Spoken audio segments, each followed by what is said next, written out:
একটা সময় শুধু তোমার সামনে না, তোমার বেডরুমে আমার রেগুলার যাতায়াত ছিল। Just shut up and leave from here. Okay, I am leaving. তার আগে বলো, এই মুরগিটাকে পটালে কিভাবে? ভাই আপনি এভাবে কেন কথা বলতেছেন? তাছাড়া আপনার পরিচয় কি? আপনি কে?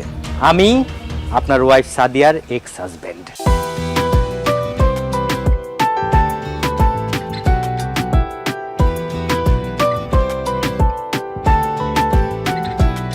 কি ব্যাপার, বাসায় নতুন কাজের লোক রাখলে কবে?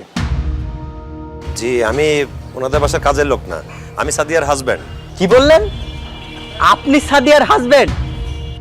যেভাবে সাদিয়া আপনাকে দিয়ে ব্যাগ টানাচ্ছে, কোনো মানুষ তার বাসার কাজের লোককে দিয়েও তো এভাবে ব্যাগ টানায় না। এই চুপ করো, তোমার সাহস কিভাবে হয় আমার সামনে আসার? তোমার সামনে আসতে আমার সাহস লাগে? বুঝলে গেছো, একটা সময় শুধু তোমার সামনে না, তোমার বেডরুমে আমার রেগুলার যাতায়াত ছিল। Just shut up and leave from here. Okay, I am living.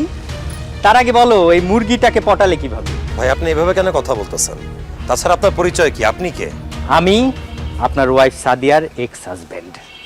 X husband? Ex husband মানে কি বলতেছেন আপনি? আমি ঠিকই বলছি, আমি সাদিয়ার এক্স হাজবেন্ড। আপনার আগে সাদিয়াকে আমি বিয়ে করেছিলাম। আপনার বউ খুবই ডেঞ্জারাস, আপনি একটু সাবধানে থাকবেন।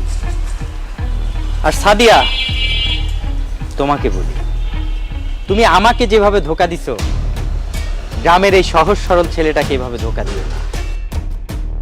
নতুন জীবনের জন্য শুভকামনা।